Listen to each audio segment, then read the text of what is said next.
ہمیں ڈرنا چاہیے اس بات سے کہ کسی کو حقیر سمجھے تو یہ جب مسلمان کو حقیر سمجھنا اسلام سے محروم کر دے تو پھر ساتھیوں کو حقیر سمجھنا اس کام پر باقی کیسے رکھ سکتا ہے؟ کتنی آسان بات ہے۔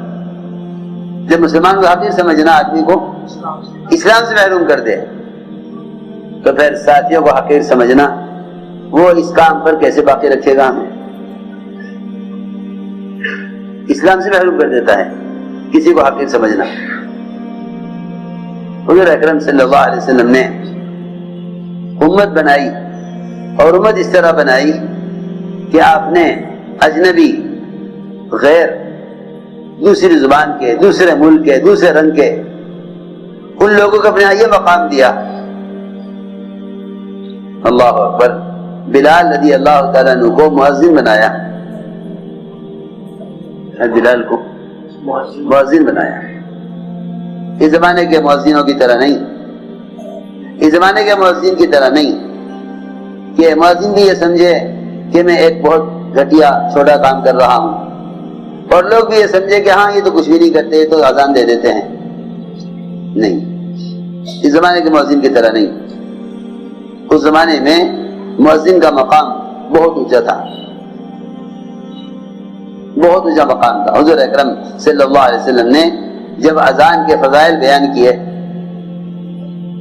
حضور اکرم صلی اللہ علیہ وسلم نے جب اذان کے فضائل بیان کیے اور مؤذن کا درجہ بیان کیا، مؤذن کا درجہ بیان کیا، تو عمر رضی اللہ عنہ نے عرض کیا کہ یا رسول اللہ، آپ نے تو اذان کے ایسے فضائل بیان کر دیے اور مؤذن کا ایسا مقام بتا دیا کہ ہمارے درمیان تلواریں چلیں گی اب مؤذن بننے کے لیے۔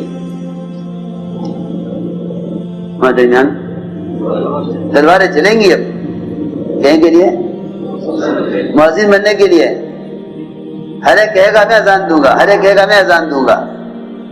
آپ نے تو ایسا درجہ بتا دیا مؤذن کا کہ ہمارے درمیان جھگڑے ہوں گے مؤذن بننے کے لیے، ہر ایک مؤذن بننا چاہے گا۔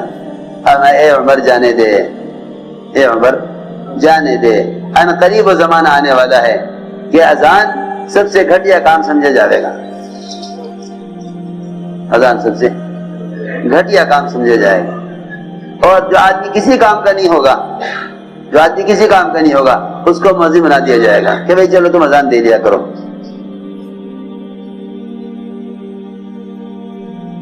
اللہ اکبر۔ حالانکہ اذان دعوت ہے، جو درجہ دعوت کا ہے وہ درجہ اذان کا ہے، جو درجہ دعوت کا ہے وہ درجہ اذان کا ہے۔ سب سے اونچی گردنیں ہوں گی مؤذنین کی قیامت میں، مؤذن الگ پہچانے جائیں گے۔ تو میں نے عرض کیا کہ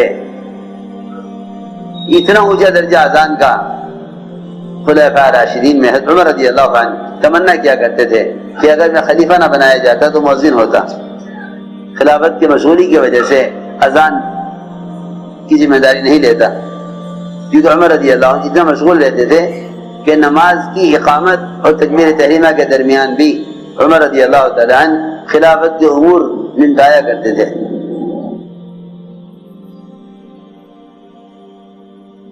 اقامت اور تکبیر تحریمہ کے درمیان بھی عمر رضی اللہ تعالیٰ عنہ امور خلافت میں مشغول رہتے تھے۔ اتنے مشغول آدمی تھے تو فرماتے تھے کہ اذان کیونکہ ایک ذمہ داری ہے، کیونکہ نماز بھی اذان پر، روزے بھی اذان پر، سحر افطار بھی اذان پر،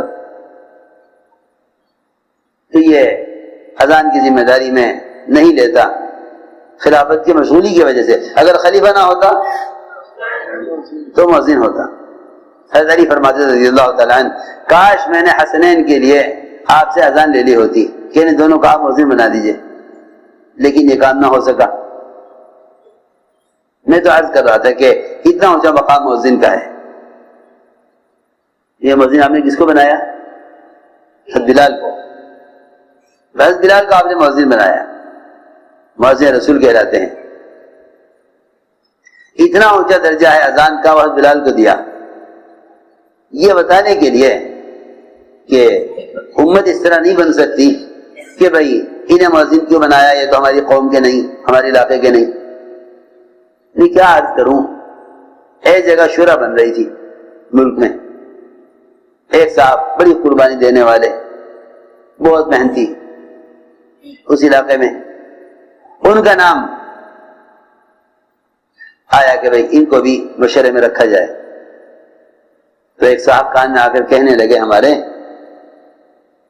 کہ یہ تو دوسرے ملک کے ہیں، یہ تو دوسرے ملک کے ہیں، ہماری قوم میں سے نہیں ہیں اور ہماری زبان کے نہیں ہیں اور ہمارے ملک کے نہیں ہیں، رہتی چاہے یہاں ہوں لیکن یہ ہمارے قوم کے نہیں ہیں، ہمارے ملک کے نہیں ہیں، اس لیے ان کو شورا میں نہ رکھا جاوے، ورنہ یہاں کے مقامی لوگ کہیں گے کہ باہر کے آدمی کو شورا میں لے لیا. تو مجھے خیال آیا، میں نے کہا یہ اس لیے ہوئی یہ بات کہ انہوں نے دوسری زبان، دوسرے رنگ، دوسرے ملک والے کو غیر سمجھا. حالانکہ حدیث میں آتا ہے ساری دنیا بکھرے مسلمان ایک جسم کے اعضاء کی طرح ہیں.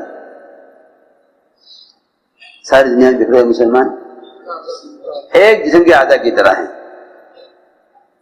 یہ پیر میرا پیر ہے، ہاتھ میرا ہاتھ ہے، پیر کی انگلی میری انگلی ہے، یہ مطلب تھا اس روایت کا. یہ ساری دنیا بکھرے مسلمان ایک جسم کے اعضاء کی طرح ہیں. وہ کہنے لگے صاحب کہ انہیں شورا میں نہ لینا کیونکہ یہ ہماری قوم میں سے نہیں ہیں. ہاں سنو غور سے، یہ قومیت کا، علاقائیت کا اور زبان اور رنگ کا عذاب ہے یہ جو امت کو پھاڑ دیتا ہے. آپ نے بلال کو مؤذن بنایا، حالانکہ حبشی ہیں، غلام ہیں اور اس ملک کے نہیں، دوسرے ملک کے ہیں، زبان پہ عربی نہیں ہے، لیکن آپ نے مؤذن بنایا. میں نے عرض کیا کہ کسی کو حقیر سمجھنا اسلام سے محروم کر دیتا ہے. یہ میں واقعہ اس پہ عرض کر رہا تھا. اسامہ ابن زید رنگ سے کالے، چہرے پر چیچک کے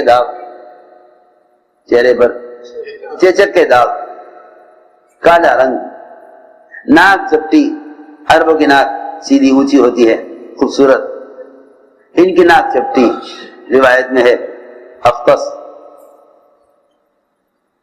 اور رنگ کالا، چہرے پر چیچک کے داغ. جب آئے تھے چھوٹے تھے تو ناک بہتی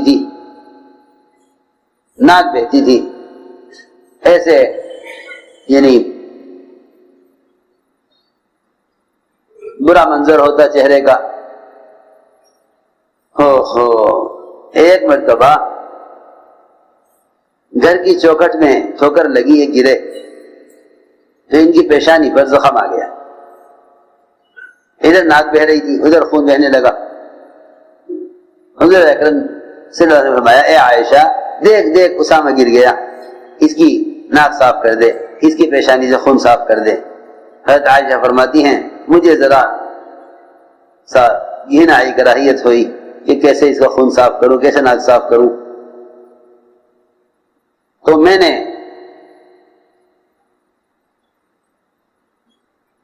تاخیر کی اٹھنے میں اور ان کے ناک صاف کرنے میں، مجھے ذرا کراہیت محسوس ہوئی. آپ سمجھ گئے کہ عائشہ کو یہ کام کرنے سے گھن آ رہی ہے. تو روایت میں ہے کہ آپ اٹھے اور آپ صلی اللہ علیہ وسلم نے اپنے ہونٹوں سے حضرت اسامہ کے زخم سے خون اپنے ہونٹوں سے چوسا. آپ منہ میں خون لیتے تھے اور باہر تھوکتے تھے، پھر ہونٹ سے خون لیتے تھے، باہر تھوکتے تھے، یہاں تک کہ زخم کو آپ نے کپڑے سے نہیں اپنے ہونٹوں سے صاف کیا. زخم کو اپنے کیوں کیا؟ یہ ایسا کیوں کیا؟ اس لیے نہیں کہ اسامہ سے محبت ہے، بلکہ اس لیے کیا کہ صحابہ کو یہ دکھلائیں کہ ہمارے ماحول میں جو اجنبی آدمی آئے تو ہم اس سے ایسی محبت کرتے ہیں جو اپنے گھر والوں سے محبت کرتے ہیں. میں عرض کر رہا تھا کہ آپ نے صحابہ کرام کو اس کا عادی اس کی تعلیم دی.